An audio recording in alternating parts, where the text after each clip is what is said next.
दुनिया की सबसे हैरत अंगेज चीजें जिन्हें देखकर वैज्ञानिक पागल हो गए। नंबर 8। दोस्तों, आपने जमीन पर लगे विंड टरबाइन तो देखे ही होंगे, लेकिन क्या आप जानते हैं कि कई विंड टरबाइन समुद्र के बीचों बीच भी लगाए जाते हैं। असल में समुद्र में हवा की स्पीड ज्यादा होती है, जिससे ये टरबाइन ज्यादा बिजली पैदा कर सकते हैं। साथ ही समुद्र में जगह की कमी नहीं होती, जिससे बड़े पैमाने पर इन टरबाइनों को इंस्टॉल किया जा सकता है। हालांकि इन्हें समुद्र में लगाना और मेंटेन करना थोड़ा चैलेंजिंग होता है, लेकिन इनसे मिलने वाली क्लीन एनर्जी के फायदे इन मुश्किलों से कहीं बढ़कर है। नंबर 7। अगर आप कभी ठंडे पहाड़ों जैसे इलाकों में घूमने जाते हैं तो इन गड्ढों का जरूर ध्यान रखना, नहीं तो आपकी जान भी जा सकती है। पानी से भरे यह छोटे छोटे गड्ढे में आप पैर गलती से भी मत रखना, नहीं तो आपकी जान जा सकती है। आपको अंदाजा भी नहीं होगा कि इसकी गहराई कितनी है, और इसे कहा जाता है ग्लेशियर पडल, जो कि आमतौर पर बर्फीली जगहों पे पानी के लगातार लीकेज होने की वजह से बनता है। इसकी गहराई लगभग 100 से 500 फीट तक होती है। नंबर 6। कटल फिश, जो एक समुद्री जीव है, अपनी अनोखी क्षमताओं के लिए जानी जाती है। ये अपने शरीर का रंग और पैटर्न बदलने में माहिर होती है, जिससे ये अपने शिकारियों से बचने या शिकार करने में सफल होती है। इसके अलावा कटल फिश के पास एक विशेष प्रकार की हड्डी होती है, जिसे कटल बोन कहते हैं, जो उन्हें पानी में तैरने में मदद करती है। इनकी ये विशेषताएं वैज्ञानिकों को भी हैरान करती हैं, और इनके अध्ययन से हमें नेचर की जटिलताओं को समझने में मदद मिलती है। नंबर 5। आपने प्लास्टिक की बोतलें, टॉयज या अन्य चीजें देखी होंगी, लेकिन क्या आप जानते हैं कि इन्हें बनाने के लिए ब्लो मोल्डिंग नाम की तकनीक का इस्तेमाल होता है। इस प्रोसेस में प्लास्टिक को पिघलाकर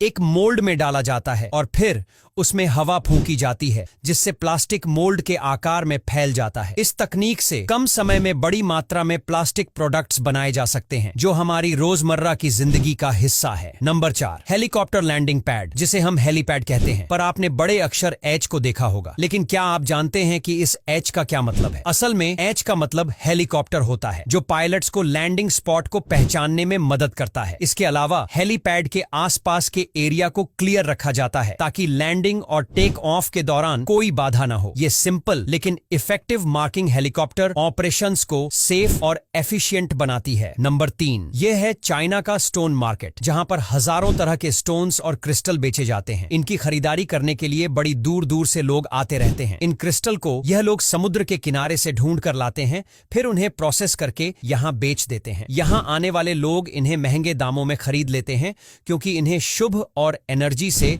भरपूर माना जाता है। कई लोग मानते हैं कि ये क्रिस्टल पॉजिटिविटी बढ़ाने और सौभाग्य लाने में मदद करते हैं, इसलिए इनकी डिमांड काफी ज्यादा रहती है। नंबर 2। इंडोनेशिया में नारियल की इतनी खेती की जाती है कि यहाँ पर तो नारियल की बाढ़ ही आ जाती है। ये नारियल संख्या में इतने ज्यादा होते हैं कि यहाँ के किसान इन्हें एक जगह से दूसरी जगह तक ले जाने के लिए नहरों का सहारा लेते हैं, और ये नारियल इस पानी की धारा में बहते हुए निर्धारित जगह तक पहुंच जाते हैं। इसके बाद इन्हें साथ के साथ पानी से बाहर निकाल लिया जाता है, क्योंकि नारियल ज्यादा देर तक पानी में रहने के कारण खराब भी हो सकते हैं। नारियल को मंडी तक सड़कों की बजाय पानी के रास्ते से पहुंचाने का ये तरीका काफी तेज तो है ही, साथ ही इसमें सड़क परिवहन का हर तरह का खर्च भी बच जाता है। नंबर 1। इस रेड दिखने वाली चीज को ओशियन फ्रूट कहा जाता है, लेकिन ये फ्रूट नहीं जिंदा जीव है, और इनका नाम है क्रिल्स। नॉर्मली ये क्रिल्स 1 सेंटीमीटर से भी ज्यादा छोटे होते हैं, लेकिन अंटार्कटिका के पानी में पाए जाने वाले क्रिल्स 6 सेंटीमीटर तक लंबे हो जाते हैं। इंसान हर साल 2 लाख टन से भी ज्यादा क्रिल्स को समुद्र से निकाल कर खा जाते हैं। साथ में इंसानों के साथ ही क्रिल्स ब्लू व्हेल का भी पेट भरते हैं। अब यहाँ तक वीडियो देख ली है तो फिर वीडियो को लाइक और शेयर करना बिल्कुल भी मत भूलना।